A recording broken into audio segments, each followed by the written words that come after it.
month's plenary session was largely dedicated to the economy and the budget deficit crisis which is hitting EU member states.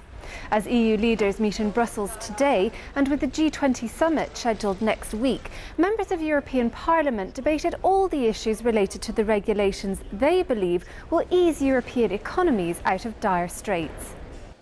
The chairman of the four major political groupings in the European Parliament sounded the alarm on economic governance ahead of the EU summit. In an unprecedented press conference, the leaders of the European People's Party, the Social Democrats, the Liberals and the Greens spoke with one voice. We want to say to the Council, to the heads of state and government of the EU 27, but also to the national parliaments and to European public opinion, that on the one hand, with the crisis which is affecting our economies and which is threatening our social cohesion, and on the other hand, with the Lisbon Treaty, which puts this House on an equal footing with the Council, things have changed. On Tuesday afternoon, Commission President José Manuel Barroso replied during question time to EPP Group Vice Chairperson Corinne Wortmann-Kool on the efficiency of the Eurozone task force set up to cope with the budget crisis. He said that the task force was working well and that the implementing measures were well ahead of schedule. Mr. Barroso also pointed out that its role was not limited only to the Eurozone, but took in the EU as a whole. When we speak about economic policy in Europe, just to consider the Stability and Growth Pact, or just to consider the financial services reform. It comes all to growth.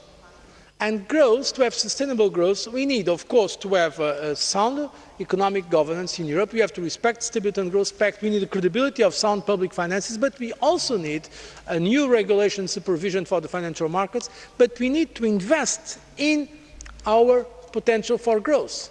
And, of course, we need to pursue the economic policies that are so important for us in Europe, namely in terms of economic and social cohesion, not only for 16 or 17, because I hope that Estonia will join the euro area very soon, but for all the 27 member states.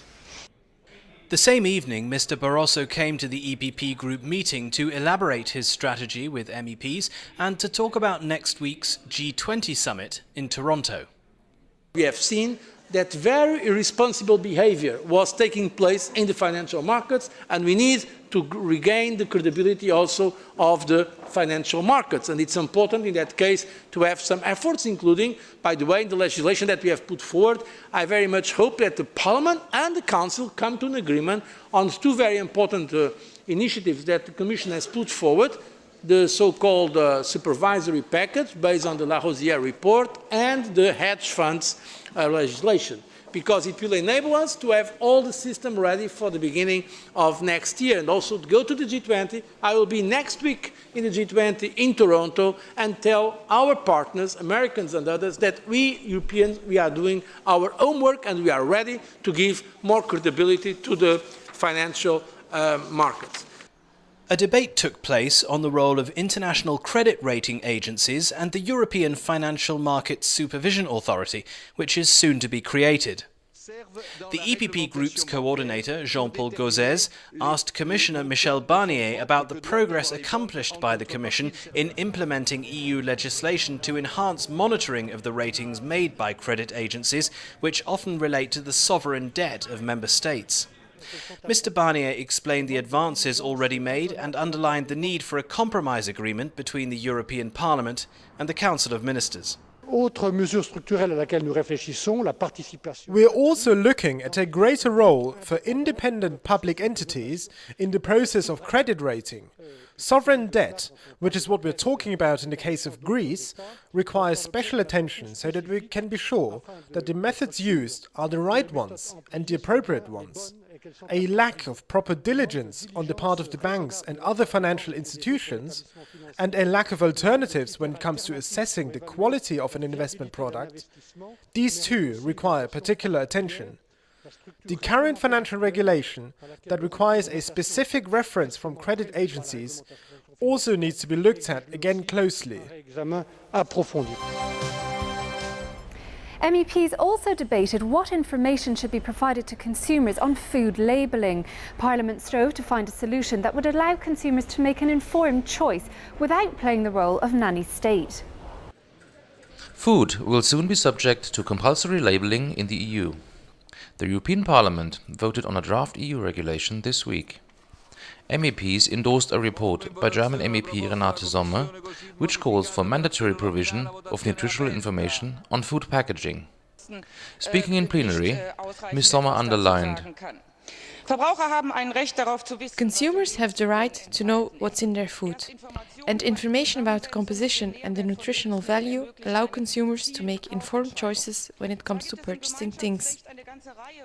Obviously, in community law, we've got a lot of regulations and directives on the labelling of foodstuffs, but we don't have comprehensive labelling so far.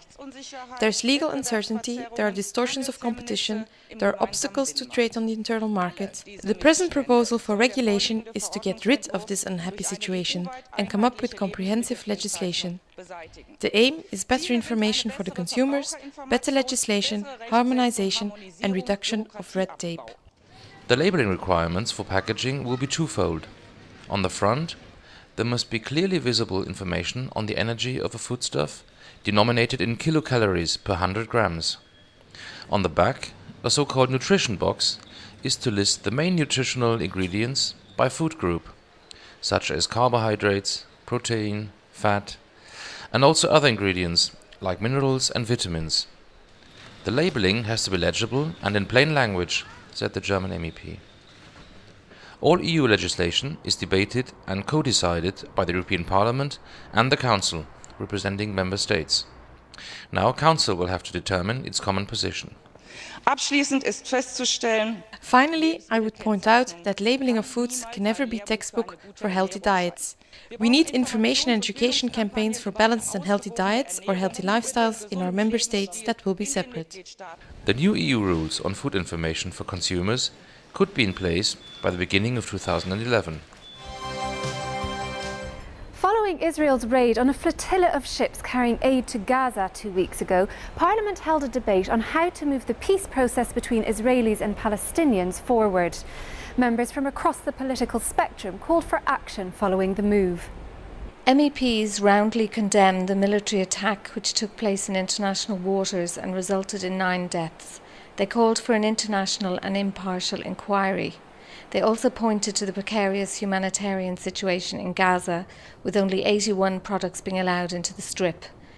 Vinegar, chocolate and meat are just some of the products that are not allowed across the borders, which have been closed since June 2007.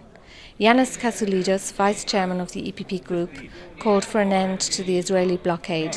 Its effects, he said, only play into the hands of Hamas militants.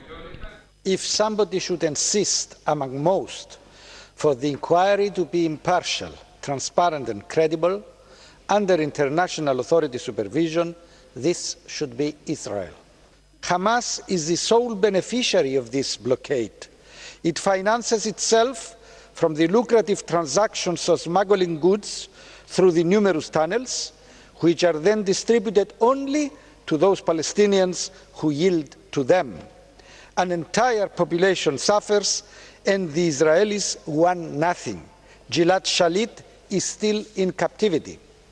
Kasoulides also emphasised that Israeli security concerns must be met and called for renewed efforts to enable Palestinian authorities to recover control of Gaza.